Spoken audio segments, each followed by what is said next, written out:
Et je vous retrouve pour le plateau de Regards croisés. Merci de rester fidèle au programme du soir sur New World. Ce soir, 4 sujets à aborder avec nos invités. Nous parlerons d'abord de la Côte d'Ivoire, ouverture de 2 centres d'accueil pour les réfugiés burkinabés, puis du Burkina, de nouveaux armements acquis avec les cotisations de la population.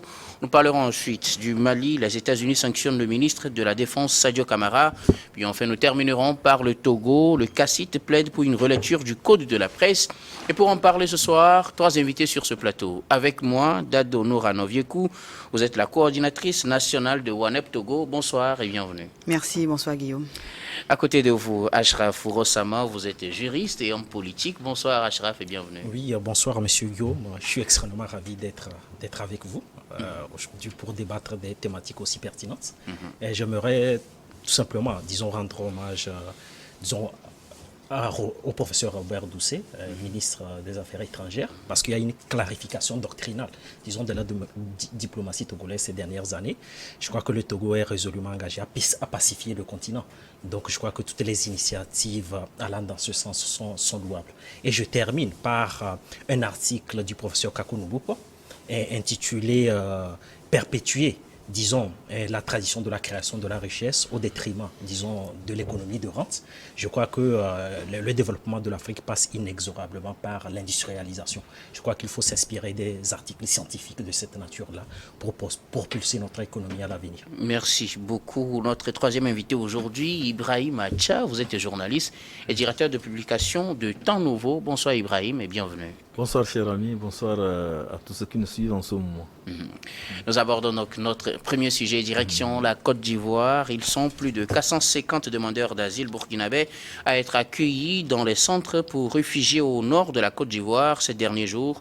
Les opérations d'accueil et de relocalisation de ces réfugiés se sont déroulées en 3 jours sur 2 sites dans le nord du pays, près de la frontière avec le Burkina Faso. Ces structures d'accueil sont financées à 90% par la Côte d'Ivoire, initiative saluée par le Haut Commissariat pour les réfugiés qui évoque une première sur le continent. Alors, solidarité oblige, la Côte d'Ivoire accueille des réfugiés burkinabés dans les centres financés à 90%. Réaction, je commence par vous, Ibrahim Acha. Non, mais c'est une bonne chose, il faut s'en féliciter, parce que ça participe à ce que nous disons, à ce que nous appelons communément la solidarité africaine. Lorsque le voisin est en difficulté, lorsque les populations voisines sont dans une détresse, il est de bonne loi qu'on les accueille, il est de bonne loi qu'on leur offre un toit, et surtout que c'est la menace terroriste qui sévit dans la sous-région qui oblige ces populations à quitter malgré eux leur terre et leur habitation pour aller trouver refuge ailleurs.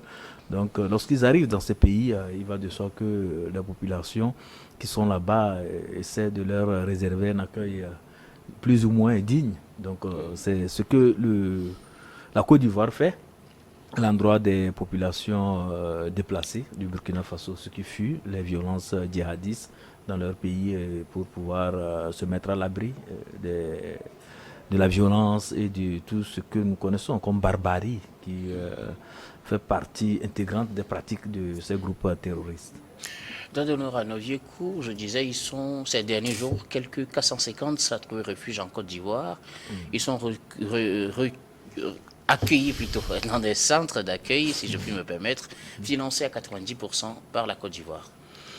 Alors oui, effectivement, c'est la nouvelle que nous tous avions appris sur les médias.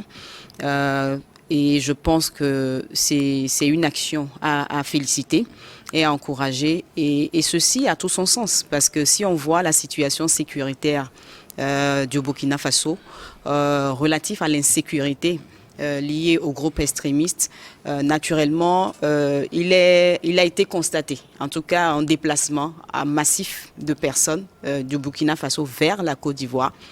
Et naturellement, si le ACR même dénombre plus de 31 000 personnes qui ont franchi les frontières, c'est clair que c'est des personnes qui, au nom du droit humanitaire international, ont besoin d'être assistées. Et donc, au-delà de la solidarité, je pense qu'il y a l'esprit de sécurité parce que si, d'abord, il y a l'esprit de droits humains, de la dignité et de la responsabilité des États au regard des conventions de Genève qui voudraient quand même que toute personne qui est en difficulté soit assistée dans le pays d'accueil. Donc, alors, c'est tout naturel.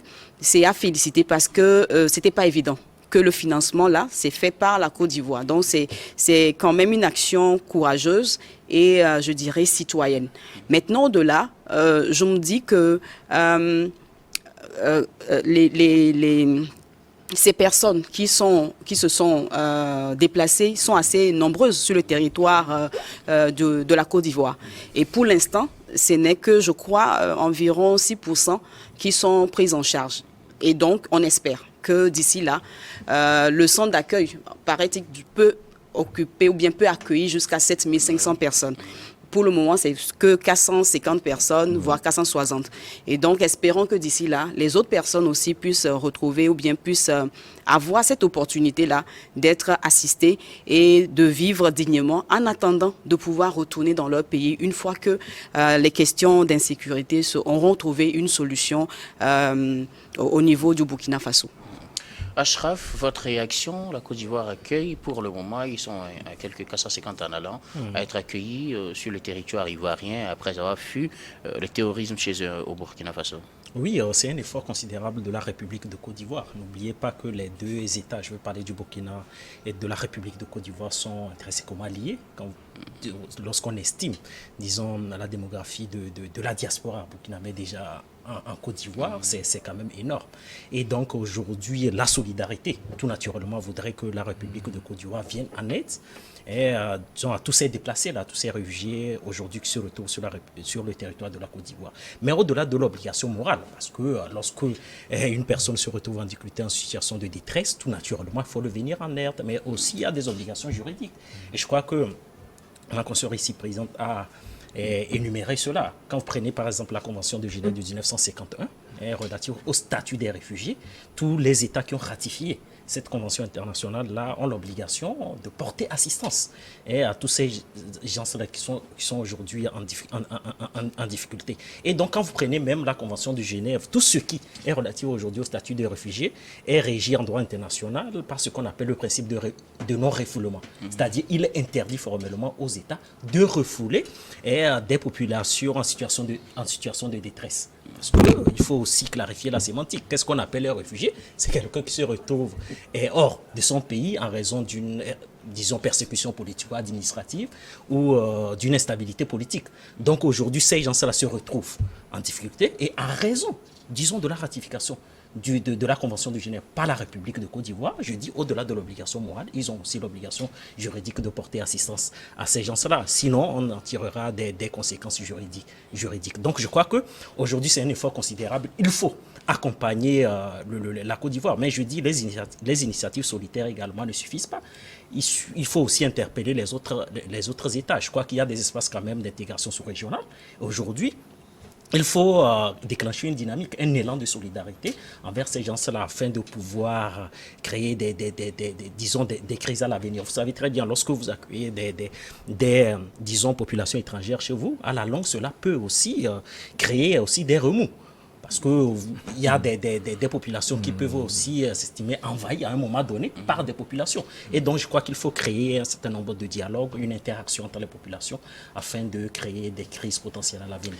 Vous abordez cet aspect tout à l'heure. Est-ce que la Côte d'Ivoire donne la direction à suivre aux autres États, surtout du littoral, face au phénomène du terrorisme qui s'est vu plus au Mali, au Niger et au Burkina, même si on sait que les autres pays comme le Togo, le Ghana, le Bénin, la Côte d'Ivoire aussi sont touchés un peu par le terrorisme. Est-ce que la Côte d'Ivoire donne l'exemple à suivre aujourd'hui? Donner l'exemple à suivre, non, je dirais, bon, pas forcément, parce que tous les autres États aussi ont eu à accueillir des réfugiés. Ils se sont organisés aussi pour prêter assistance à ces personnes qui sont déplacées. Quand je prends le cas du Togo, le Togo a eu à accueillir des réfugiés ivoiriens. Donc la Côte d'Ivoire, même l'État ivoirien même en sait beaucoup de choses par rapport à l'assistance qu'il faut apporter aux réfugiés, parce que dans la série des crises de 2007, de 2002 à 2007, de 2010 à 2011. En Côte d'Ivoire, il y a eu vraiment l'exode massif des populations ivoiriennes. Et donc, ces Ivoiriens ont trouvé refuge au Togo, au Ghana, et même au Burkina, et un peu partout. Donc, ces Ivoiriens se sont sentis bien accueillis là-bas. Aussi, je me rappelle ici, il y avait un centre ici au Togo qui accueillait les réfugiés ivoiriens. Et l'État togolais faisait aussi des efforts considérables pour pouvoir assurer une certaine sécurité du site et en même temps aussi leur prêter assistance. Je pense que tout ça là aussi amène l'État ivoirien à comprendre d'abord comment c'est dur. Que quelqu'un quitte son pays pour aller vivre ailleurs parce que sous la contrainte, Ouro Sama le disait, peut-être c'est les violences politiques. Pour le cas ivoirien, c'était des violences politiques, bien évidemment. Mais pour les réfugiés burkinabés, vous savez que c'est la crise sécuritaire avec les réseaux terroristes là qui ont l'horizon et qui sèment la désolation un peu partout. Crise sécuritaire qui touche pratiquement tous les pays de la sous-région. sous-région. Bien évidemment, oui, ça touche. Maintenant, finalement, comment est-ce qu'on s'organise puisque tout le monde est touché? Non, sur le plan sécuritaire, je pense que c'est un autre volet. Mais sur le plan humanitaire, les États s'organisent pour pouvoir prêter assistance ou bien, pourquoi pas accueillir ces réfugiés-là, ces déplacés. Au Togo, en interne, même il y a des déplacés internes. Les gens ont quitté la zone septentrionale pour trouver refuge dans les préfectures avoisinantes, aux préfectures, en tout cas du Grand Thône, comme on le dit. Habituellement, d'autres sont allés vers le Bénin. Et il y en a aussi qui ont fait une virée vers le Ghana. Et je pense qu'il y a des mécanismes qui sont déployés un peu partout. Au-delà de ce que le HCR fait, les États aussi prennent la responsabilité d'organiser l'accueil de ces réfugiés et de manière à les protéger. Cela aussi, il faut prendre ça sous l'effet de la solidarité internationale. Surtout que la Côte d'Ivoire, le Togo, presque tous les États ont ratifié des conventions sur le plan international. Et en matière de droit humanitaire international, chacun sait que lorsque des populations se déplacent et qu'il y a des situations, il faut vraiment organiser cela, voir éventuellement comment leur apporter assistance. Je pense que c'est dans cet élan que la Côte d'Ivoire s'est organisée. Donc si le besoin se fait sentir sous d'autres cieux, que ce soit au niveau du Togo ou bien au niveau du Ghana, comme récemment, vous savez qu'il y a aussi des réfugiés qui sont là-bas, je pense que ça serait fait aussi. N'oublions pas aussi que quand vous prenez un peu les autorités ivoiriennes, quoi qu'on dise, il y a quand même des liens avec le Burkina Faso. Je ne veux pas revenir sur une polémique qui a fait vraiment le tour de la sous-région ouest africaine par rapport aux origines du président ivoirien. Donc vous comprenez que c'est des frères qui ont fait un déplacement. Donc il faut vraiment faire en sorte que ces frères-là trouvent, comment l'appelle-t-on là, un terrain favorable pour pouvoir s'installer et voir éventuellement comment s'organiser. Et si la situation redevenait normale, ils vont retourner au Burkina. En attendant, c'est la Côte d'Ivoire qui finance leur installation à 90%. Est-ce que cela donne un exemple aux autres pays de la sous-région? Je me dis, il ne faudrait pas peut-être voir la chose dans la posture d'exemple. C'est une bonne pratique qu'il faut saluer. C'est une bonne pratique qui peut être répliquée par les autres pays, mais ce n'est pas tant une leçon qu'on donne à quelqu'un. On est dans une situation humanitaire, une situation d'urgence qui voudrait que quand même chacun, dans la mesure de son possible, puisse apporter son assistance. Et en tant que pays, je vais dire, sous-régionaux, ils ont tout simplement cet esprit-là de solidarité, mais en même temps d'inter-coopération, pour se dire que, apportons une assistance. Maintenant, ils ont les moyens, ils l'ont fait. Maintenant, si les autres pays ont également les moyens, je crois que c'est une bonne pratique qu'il faut encourager parce que ici, on ne parle pas que des abris, on parle d'une construction qui est faite avec des normes et c'est beaucoup d'argent. Mais en même temps, au niveau, je dirais, hygiène, assainissement, vraiment, il y a quand même le nécessaire. C'est pas comme des camps de réfugiés habituels. Et c'est en ça que c'est à saluer. Mais ce n'est pas tant une leçon en fait. C'est pas tant une leçon qu'on donne, mais c'est une bonne pratique à copier. Maintenant, ce que moi je dirais au-delà, c'est voir comment dans la durée. C'est pratiquement, je crois, 2600 logements-là soient, je dirais, pris en charge dans la durée en termes d'assainissement et d'hygiène. Que l'état dans lequel ils se trouvent actuellement, que dans la durée, que vraiment le nécessaire soit fait. Qu'ils ne soient pas oubliés après. Oui, parce que c'est bien d'avoir ces abris, d'avoir, on va dire, des logements quand même avec les normes qu'il faut. Mais dans la durée, il faut vraiment l'entretien et tout parce que c'est des logements qui sont amenés, ou ils sont amenés à accueillir entre 6 et 7 personnes. Et vous voyez, en termes de population qu'il y aura là-bas, c'est 7500 personnes sur les 2 sites. Il faut gérer tout ça. Et puis après, s'il n'y a pas l'accompagnement, après, ça ne serait pas vivable. Et donc, parce que dans ça aussi, il faut éviter les risques de contamination, par exemple, de choléra et tout le reste. Parce que là où il y a l'afflux de personnes, et quand l'hygiène n'est pas respectée, ça donne autre chose. Donc, je dis tout simplement que ça serait intéressant d'avoir tout un mécanisme pour assainir les lieux dans la durée pour que l'objectif de base soit toujours gardé. Donc, encore une fois, c'est une bonne pratique qu'on peut répliquer si les moyens le permettent. Que doivent faire les États de la sous-région pour venir en aide à ces populations qui viennent aujourd'hui du Burkina, mais qui peuvent venir demain d'un autre pays? Oui, déjà, il faut être déterminé, il faut être de bonne foi, c'est-à-dire il faut faire preuve de dynamique collective pour pouvoir venir en aide de ces gens-là. Même, je crois qu'il ne faut pas continuer, disons, à résoudre les urgences. C'est-à-dire, à un moment donné, il faut regarder les problèmes de près et trouver des solutions appropriées. Qu'est-ce qui est à l'origine de l'exode massif aujourd'hui des populations? C'est le terrorisme. Or, je crois qu'on a évoqué des thématiques portant sur le terrorisme dans cette émission.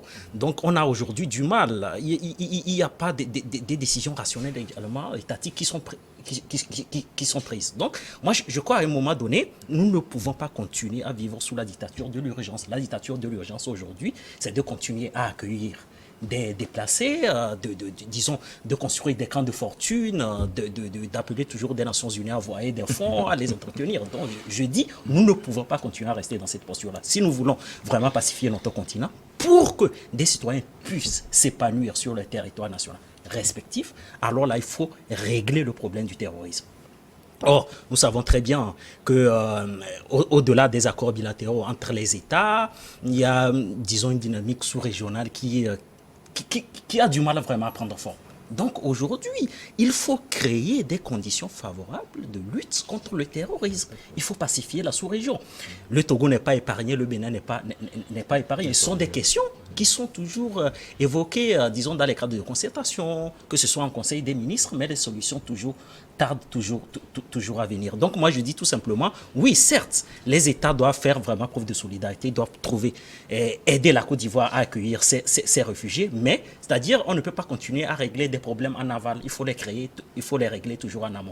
Et les régler en amont, c'est trouver des solutions idoines contre le terrorisme, créer une force multinationale unique.